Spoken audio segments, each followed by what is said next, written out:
parler maintenant du Togo municipal 2019. Pourquoi l'opposition y va en rang dispersé? Plusieurs partis d'opposition ont fait acte de candidature pour ces élections municipales du 30 juin prochain, ce qui est une très bonne chose, sauf que, eh bien, au niveau de l'opposition, beaucoup pensent qu'il serait plus judicieux que les combats politiques soient livrés en rang uni. On a essayé à plusieurs reprises et cette fois, avec la coalition des 14, beaucoup ont pensé que ce serait la bonne, et bien que nenni, cette coalition s'est disloquée et on retrouve plusieurs partis d'opposition face à un bloc présidentiel qui se montre plus uni que jamais. Germain Pouli, c'est un mauvais sort qu'on a jeté à l'opposition togolaise? Bon, c'est pas un mauvais sort, je pense, c'est dans l'ordre normal de la pratique politique au sein de nos oppositions, peut-être de certaines oppositions en général.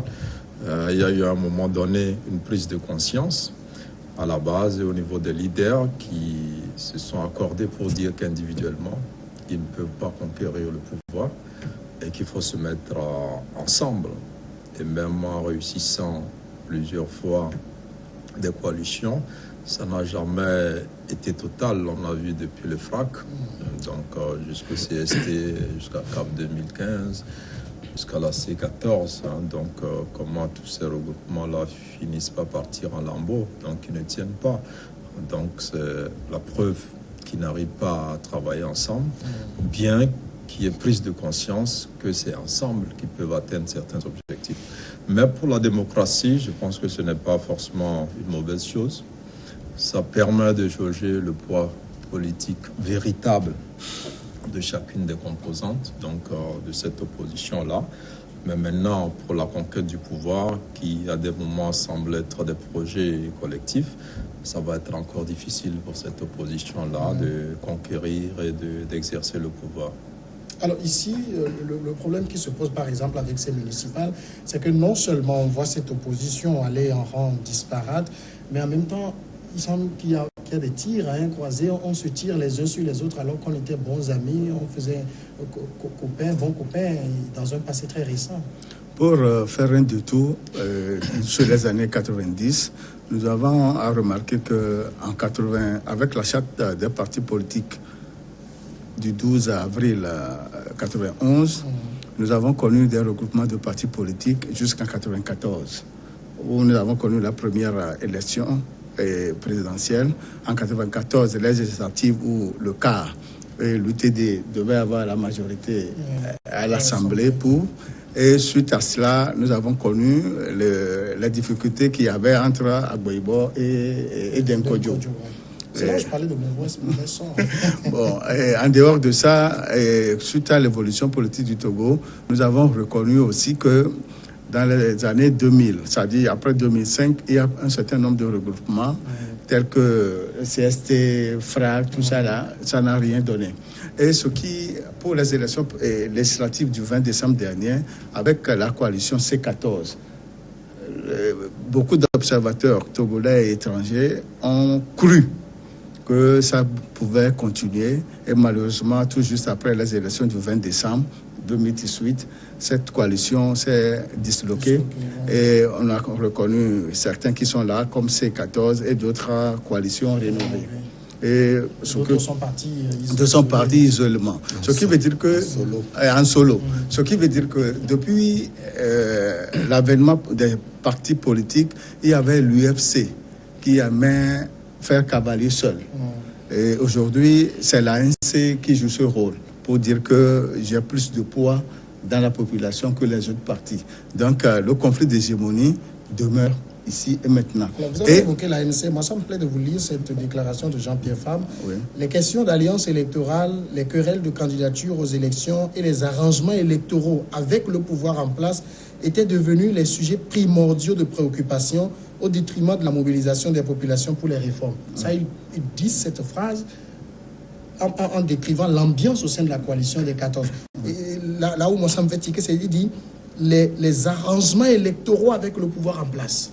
Donc ça veut dire même à leur sein, on discutait de comment s'entendre avec le pouvoir en place. Oui, si Fabre a dit ça, il n'a pas menti, en ce sens qu'il y a certains partis politiques qui étaient de la coalition, mais qui se sont retrouvés à la CENI, alors que le bloc avait refusé d'y être. Comment se fait-il que ces deux partis se sont retrouvés à la CENI s'il n'y avait pas ce genre d'arrangement? Ce qui veut dire que ce mal qui persistait depuis les années 90 continue jusqu'à ce jour. Et c'est la population qui doit juger qui fait quoi et pour quelles raisons. Alors, là où peut-être ça devient assez ridicule, David Diakbavi, c'est que vous les voyez participer aux élections, chacun de son côté. Et puis après, quand on donne les résultats, ils disent, si on ajoute la voix de tel à tel, à tel, à tel, à tel, ça montre que l'opposition est majoritaire, mais on nous a volé, on a fait ci, alors qu'ils oublient que chaque fois que vous êtes séparés, ça effrite les voix alors que le pouvoir est uni. Non, c'est quand même assez paradoxal ce qui se passe aujourd'hui. Moi, j'ai été surpris que l'opposition accepte de participer à ces élections locales. Parce qu'il y a de cela quelques mois, la même opposition ne voulait pas, et pour des raisons qu'elle a avancées. Aujourd'hui, si on fait l'état des lieux, rien n'a changé, des revendications qu'elle avait posées. Et pire encore, elle décide d'aller à ces élections en rang dispersé. Donc au final, ça démontre à suffisance que la mobilisation ou l'union sacrée de l'opposition togolaise n'a jamais existé. C'est en cela je serais d'accord avec toi lorsque tu parlais de sort, de mauvais sort qui aurait été jeté à cette opposition, parce que à plusieurs reprises, beaucoup d'opportunités leur ont été offertes sur un plateau d'or pour symboliser justement cette union, mais ça n'a jamais été fait. C'est des calculs partisans, c'est des calculs individuels, etc. Mais au final, c'est les militants, c'est ces groupes d'adhérents qui subit les conséquences. Et ça, ce n'est pas bien. Alors, aujourd'hui, on verra. Ils ont accepté d'aller au local. On va voir ce qui va se passer. Et nous estimons que ces locales vont justement permettre de définir le poids réel de chaque formation politique de l'opposition, puisque en leur sein, il y en a qui disent « nous sommes les plus populaires ». Nous sommes ceux qui arrivent à mobiliser plus, nous sommes ceux qui avions posé les bases de la démocratie au Togo, etc. On verra véritablement ce qui se passe. Et je pense que ces locales, si l'opposition ne fait pas un bon score, 2020 est déjà consommé, quel que soit le candidat que Union va présenter à cette élection. Et au vu et au su de tout ce qui est fait aujourd'hui, ou tout ce qui est constaté aujourd'hui, je pense que cette opposition est partie pour se retrouver perdante, parce que déjà à la base, les voix sont dispersées, les militants sont divisés. Dans certaines municipalités, on retrouve les anciens compagnons d'hier qui s'affrontent pour les mêmes sièges. Où est-ce qu'on va dans tout ça? La question reste toujours posée. Après le 30 juin, on verra clairement ce qui va se passer. J'aimerais peut-être là où le bas blesse également, c'est que vous avez par exemple certaines communes où peut-être vous avez un candidat de l'ANC où la liste C14 là-bas a été invalidée, mais vous n'entendrez jamais la C14 appeler à voter pour l'ANC dans cette commune où elle n'est pas présente. Oui, je crois que chacun a pris sa route. Donc après la mise en aventure du 20 décembre, et donc il y a des stratégies différentes, mais j'ai été un peu surpris de voir par endroits des alliances entre l'ANC et ADI, qui sont de deux, l'ANC qui est seul, et puis ADI qui fait partie de la C14, et par endroits l'ANC, le PSR. Et donc, ça montre quand même qu'il y a certaines stratégies, sauf qu'elles sont mal ficelées parce que depuis toujours, et comme je le disais, le constat est clair, l'opposition ne peut espérer faire ce qu'elle veut, c'est-à-dire l'alternance, que si elle se met ensemble. Mais malheureusement, de toute l'histoire, et il le rappelait depuis 90, les leaders de l'opposition se combattent beaucoup plus entre eux qu'ils ne combattent l'adversaire d'en face. C'est-à-dire qu'ils ont envie de dire « nous sommes les plus grands dans l'opposition ». Et donc, ça a commencé depuis avec, il a parlé du feuilleton de 94, où l'UTD d'alors l'écart pouvait faire le break, comme on dit. Après, il y a eu l'arrivée de l'UFC, qui a aussi combattu les deux partis qui étaient importants. Et ça continuait jusqu'en 2010, hein, donc jusqu'à la dislocation donc, de l'UFC, ANC et UFC. Et puis le quart qui a été liquidé avec la PG et les législatives de juillet 2007. Et donc, vous verrez qu'aux législatives de 2013, à la fin de la législative, c'est l'ANC qui disait « nous sommes les leaders de l'opposition ». Et des gens, notamment Jean Kissi Ducar, étaient sortis pour dire non, nous ne sommes pas allés aux élections pour avoir un leader de l'opposition. Nous sommes allés pour les gagner. Et en 2015, c'était la situation inverse, alors que l'ANC, avec quelques petits partis dans CAP 2015, allait à la présidentielle. C'est le CAR qui boycotte l'élection et qui dit à ses électeurs n'allez pas aux élections et qui se réjouissait après du taux d'abstention et de manière insidieuse donc, de l'échec de ceux qui sont allés. Donc, on en est là jusqu'à à la C14 où on a vu assez clairement que c'était un panier à crabe avec des objectifs et des agendas totalement aux antipodes et différents. Et donc, c'est une opposition qui a fini par décevoir ses militants et sympathisants. Donc, à la veille de cette élection, c'est vrai que la campagne est lancée, on voit des partis qui quand même font des efforts, mais ça va être difficile parce que et les militants et sympathisants ont compris que aller en langue dispersée, donc ça ne pourra pas faire l'affaire de l'opposition et c'est le parti au pouvoir et puis quelques indépendants aussi qui sont en train progressivement aussi d'occuper la place de l'opposition, qui sont en train d'émerger. Est-ce que, en principe, de la part de l'opposition togolaise, il faut attendre une unicité, véritablement, vu les idéologies très différentes de ces partis? Enfin, quand je parle d'idéologie, c'est vrai qu'ils n'ont pas véritablement d'idéologie, mais on voit dans leurs actions, dans leurs réactions, que rien ne converge. Bon, dans l'opposition togolaise, nous avons le problème d'ego qui se pose, et en dehors de ça, il y a une certaine méfiance entre eux. Et la règle, c'est que si ce n'est pas moi, ce ne serait pas quelqu'un d'autre. C'est ça qui fait que l'unicité d'action est difficile. Quand elle a boycotté, disons, les élections législatives du 20 décembre, c'était une totale déception pour leurs militants et sympathisants. Ce qui veut dire que pour ces élections locales, la population n'a pas le goût de s'y mêler. Parce que quand Jean-Pierre Fabre a dit en temps qu'ils sont en mesure, que l'ANC est en mesure de rafler une soixantaine de mairies, etc., moi je dis bien, c'est un leader politique qui a parlé, mais le 30 juin prochain, on verra si son rêve sera réalité.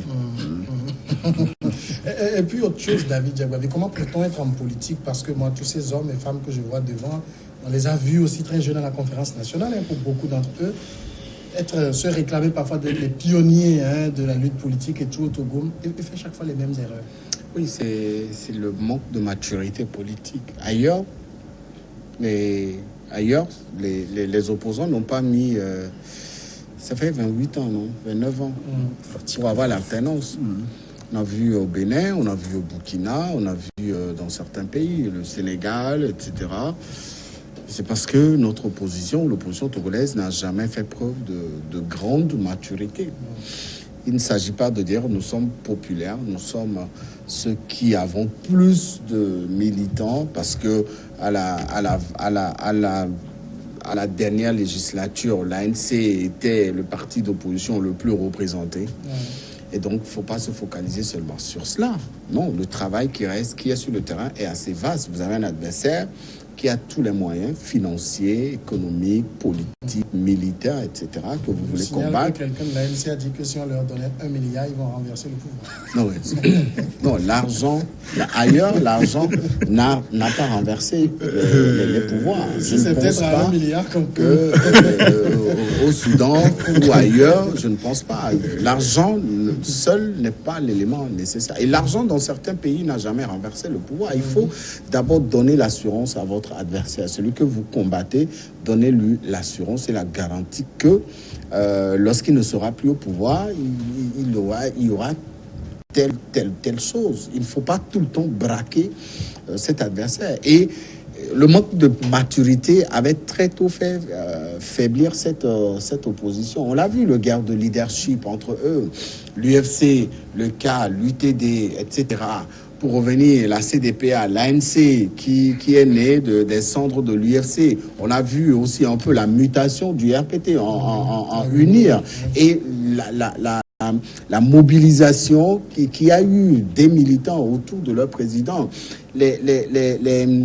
L'acceptation de déléguer des pouvoirs. Parce qu'il y a quelques années, UNI n'avait pas de bureau. Mais aujourd'hui, on a des vice-présidents avec délégation de pouvoir. On a un bureau central qui travaille. Et donc, aujourd'hui, les réalités ne sont plus les mêmes. Donc, si cette opposition n'a jamais pu réussir à poser les bases d'une alternance qu'elle avait promise à la population, ça veut dire que cette opposition doit se remettre en cause. Et heureusement qu'ils l'ont compris. Ils ont dit que la C14, la dernière coalition qu'ils avaient montée, avait été un échec. Jean-Pierre Fabre l'avait dit. Ça avait été un échec. Et quand vous... Sans reconnaître aussi ses responsabilités. Quand vous allez d'échec en échec, qu'est-ce qu'il faut faire? Remettez-vous en cause et évitez de commettre les mêmes erreurs. Si c'est vous qui constituez le blocage, cédez la place pour d'autres compétences. Bon, nous savons que l'ANC a été créé le 10 octobre 2010. Et en octobre prochain, ça fera 9 ans, jour pour jour. Qu'est-ce qu'elle a apporté au peuple togolais? Ils te diront qu'ils avaient eu la deuxième force politique à l'Assemblée nationale. Aujourd'hui, avec 16 députés, elle a été la force à l'Assemblée nationale. Qu'est-ce qu'elle a fait pour les jeunesses de l'opposition? Quel acte a-t-elle posé pour qu'on sache que c'est Fabre qui a fait ceci, qui a fait cela? Quand on dit qu'on est leader de l'opposition, il y a certains actes qu'il faut assumer, c'est-à-dire, je voudrais parler du devoir et de ses droits. On parle de fête de libération nationale, fête d'indépendance qui est le 27 avril 1960. Il ne vient pas. Bon, tant que ça ne va pas contribuer à renverser le pouvoir. Ça ne va pas contribuer, mais ce sont des actes politiques. Et dans tous les pays de l'Afrique de l'Ouest et dans d'autres pays, quand c'est la fête nationale, ils viennent. Et l'opposition, ce n'est pas pour contester, c'est pour apporter certains éclaircissements, certains appuis et faire des remontrances au pouvoir en place que ceci, vous avez fait ceci, vous pouvez faire ça autrement.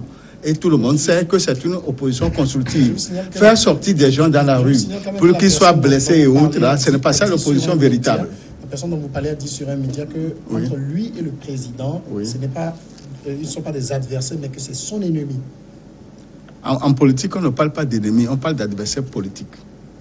Quand il dit que les ennemis, ils ne sont pas en guerre. C'est en guerre qu'on parle d'ennemis. Mais en politique, on parle d'adversaires politiques. Donc, si lui-même n'arrive pas à aligner les mots qu'il faut, à la place qu'il faut, à un certain moment, c'est que ça ne va pas. Alors, oui, oui, non, bon, enfin, il faut aussi voir que les données ont vraiment changé. Nous avons une opposition qui s'affaiblit de plus en plus. Et après l'accord RPT-UFC, donc... il y a eu quand même ce nouveau président-là du parti au pouvoir qui a refaçonné donc, la façon de faire la politique avec la création d'UNIR. Et donc, le parti, par exemple, UNIR a cessé d'être un parti d'une partie du pays et beaucoup plus, couvre beaucoup plus le territoire national. Là où le RPT d'antan n'arrivait pas à avoir des députés, UNIR arrive à les avoir. Et en face, l'opposition n'a pas revu ses stratégies. Elle est restée dans les mêmes habitudes. Et donc, aujourd'hui, elle est en train de se résumer à la seule région, même pas maritime, mais à Lomé. C'est à Lomé aujourd'hui, et puis on verra avec les locales si ça se confirme, parce qu'il y a aussi le choc du 20 décembre, que un parti comme l'ANC qui se dit le plus important, alors qu'il n'a que 16 députés, alors que l'UFC, issu de l'Assemblée donc de 2007, avait 27 députés. Donc ce n'est plus la même force.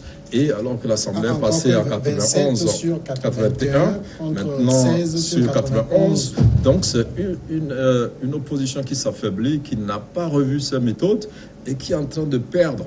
Mais est-ce que ce n'est pas plus facile d'être constant quand on a le pouvoir, l'argent, l'armée? Et ce n'est pas aussi facile, mais il y a les idées. Je crois que la Gambie a donné un exemple assez extraordinaire. On avait quelqu'un qu'on présentait comme un dictateur. Il y a un ancien agent de sécurité, voilà, qui est arrivé à être président. Donc, il a mobilisé les autres forces de l'opposition. Il y avait un scrutin à billes, ce qui était historique, ce que certains auraient refusé carrément, comme en RDC, la machine à voter, tout ça. Mais les garçons allaient, ils ont remporté. Donc, il y a une question de stratégie. Aujourd'hui, l'opposition a perdu, par exemple, les plateaux, qui est la deuxième force électorale en termes de population. Et donc, rester dans la région maritime, et même quand vous allez déjà à Thiévié, l'opposition et le parti au pouvoir se partagent les voix. Donc, nous avons une opposition qui n'a pas vu toute la réorganisation qui s'est faite en face, avec un président qu'il faut le dire aussi, a eu un bilan assez intéressant, quoi qu'on dise, même si l'opposition ne veut pas reconnaître. Et c'est là où c'est une de ses erreurs. Il faut reconnaître ce qui est fait par l'adversaire et promettre faire... Est-ce que c'est à l'opposition de reconnaître? Parce que quand vous voyez la marée humaine dans les rues, c'est ça déjà qui est la réponse à ce bilan que vous dites. C'est des gens qui ne sont pas satisfaits de la gouvernance du pays. La rue ne représente rien. Vous avez vu, en Égypte, on parlait de Morsi. Quand on a arrêté Morsi, si le lendemain on organisait les élections, il les remporte encore. Donc ce n'est pas la majorité des Égyptiens qui l'ont chassé. Ça ne correspond à rien. C'est des capacités de mobilisation. Et UNIR peut sortir mieux que ça dans la rue. On vous dira avec quels moyens aussi. Oui, mais on sait aujourd'hui placer 14 mètres de l'argent. La dernière fois, les 30 millions, ils ont pris ça pour organiser des manifestations. Donc ça veut dire que c'est toujours... S'il te plaît. Il faut être sérieux et dire... Je suis sérieux, David, je peux finir. Ce que tu as comme élément de preuve, c'est pas la peine. C'est pas la peine de lancer... 30 millions pour faire des manifestations. Mais tu parles de quoi? Ils n'ont pas dit qu'ils ont distribué. Ils ont fait des photocopies, ils ont fait des annonces. Je pense que la question ne se retrouve pas là. Lorsque tu dis que la population ou que la mobilisation populaire ne représente rien, moi je suis pas d'accord. Ailleurs, la population, la mobilisation populaire a fait partir des présidents. Mais il a fallu un facteur pour que l'armée intervienne. S'il n'y avait pas eu cette mobilisation, laisse-moi finir. S'il n'y avait pas eu cette mobilisation, mais l'armée ne sortait pas. Non, je te la laisse. Non, mais je donne l'exemple de l'Égypte. Tu es d'accord, tu présentais Morsi comme un martyr, un héros. En Afrique de l'Ouest, la rue n'a jamais fait partir un chef d'État. Non, si. Au Burkina, ça a été fait. C'est-à-dire que l'armée sert de ceux qui sont dans la rue. En Égypte, ils n'étaient pas aussi nombreux que les frères musulmans dans la rue. Mais l'armée qui voulait le pouvoir a dit, le peuple est dans la rue. Et ils ont pris le pouvoir. Au Burkina, c'est pareil. Ceux qui sont, et vous avez vu les élections qui ont suivi, les deux candidats les mieux placés sont ceux du parti de Blaise Compaoré. Ça veut dire que le parti était toujours populaire. Donc, Compaoré n'était plus membre du parti. Je ne suis pas... Mais c'est un produit. Oui, un président de l'Assemblée, le Premier ministre. Il avait officiellement démissionné. Il n'était plus membre de son parti. Dis la vérité. Compaoré n'était plus membre Nous parlons d'opposition qui va en rendre dispersée. Mais au Togo, il y a quand même une particularité, c'est que en principe, l'opposition, c'est tout ce qui n'est pas au pouvoir. Mais ici, on va vous dire, bon, il y a les vrais opposants, et il y a les opposants à moitié, et tout, on fait toute une thèse de doctorat sur l'opposition au Togo. C'est pas aussi ça qui fragilise, au lieu de faire le grand rassemblement avec tout ce qu'il y a comme force en face. Moi, je parlais tout à l'heure de conflit de leadership, c'est ça. C'est l'une des raisons. Parce que certains disent qu'ils sont de vrais opposants. Moi, je ne connais pas de pays où il y a de vrais opposants. On dit que tu es opposant et que tu demeures toujours opposant. Ouad a été opposant à Abdou Diouf. Mais il a gagné les élections. Il a été plusieurs fois dans le gouvernement. Voilà. Et le successeur, l'actuel président Macky Sall a été opposant. Après, il est rentré dans le gouvernement. Il a travaillé avec son adversaire. Mais ici, c'est pas ça. Lorsque vous commencez déjà à manifester votre volonté d'aller vers l'apaisement, on vous taxe de n'importe quoi. Non. On vous dira que c'est lui qui a créé ça aussi. Oui. Non, le cas de Gilles Christ était atypique. Venu de France à l'époque. Voilà, était atypique. Et donc, le problème ici, c'est que l'opposition refuse de collaborer avec le gouvernement. Et quand vous refusez de collaborer avec le gouvernement, ce même gouvernement... Est-ce que ça collabore, une opposition avec un gouvernement? Mais ailleurs, oui, l'opposition et le parti au pouvoir travaillent main dans la main. Les deux entités travaillent main dans la main. Vous avez vu un peu ce qui s'est passé au Mali aussi, après le départ de ATT. On a vu comment l'ancien président de l'UEMOA, là, comment il s'appelle? Oui, mais il était le chef de file de l'opposition, déclaré officiellement. Il a collaboré, il a travaillé, mais quand il fallait aller aux élections, il a pris sa route. C'est tout à fait normal. On a vu un peu, oui, au Sénégal, ce qui s'est passé aussi. Mais ici, à partir du moment où, dites-moi, dans quel gouvernement a siégé déjà l'Union des forces de changement, si je commence par là-bas, l'Alliance nationale pour le changement? Il n'y en avait pas. Et pourtant, vous pouvez collaborer. Et donc aujourd'hui, ici, quand on parle d'opposition, au Togo, on se dit, vous êtes blanc, vous êtes sain, vous êtes je ne sais pas trop quoi, et que vous ne devrez pas ni regarder votre adversaire politique, ni sourire avec lui, ni lui serrer la main. C'est ça qui a causé le problème ici. Sinon, les pays autour de nous, quel est le pays en Afrique de l'Ouest, sur les 15 États, quel est le pays en Afrique de l'Ouest qui n'a pas connu d'alternance depuis 1990? Le dernier, c'était la Gambie.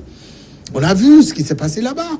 Mais est-ce qu'au Togo, ça peut se passer? Est-ce que l'opposition, dite l'opposition historique, peut accepter, ouvrir les vannes et diriger un nouveau visage pour continuer le combat? Il n'y en avait pas, parce que dès que vous arrivez, tout de suite on vous dit, nous étions là avant, nous sommes les sempiternels constructeurs, bâtisseurs de la démocratie, c'est nous qui avions combattu, c'est nous qui sommes là, etc. On a vu le sort qui était réservé à Tipi Atadam dans ce pays. On a vu un peu le sort qui était aussi réservé à Alberto Olympio lorsqu'il a été forcé de partir en exil. Qu'est-ce que l'opposition togolaise a pu faire pour manifester ne serait-ce que sa solidarité envers cet homme? C'est ça le problème. En même temps, rien ne dit que si l'opposition allait à une élection très très très unie, elle sortirait gagnante. Vous savez, le peuple est changeant. Donc, à chaque situation, il faut adapter la solution appropriée.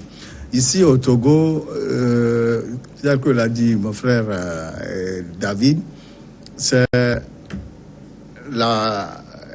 le jugement des militants et sympathisants par rapport à leur leader qui va trancher. Et c'est pourquoi je dis, si le 30 juin, l'opposition n'a pas fait un score honorable, on peut dire qu'elle est finie. D'accord. Merci. Merci Fiokou Adamblenoun. David Diabavi, merci beaucoup. Merci à Germain Pouli également d'être passé dans cette émission. Merci à vous tous. À demain.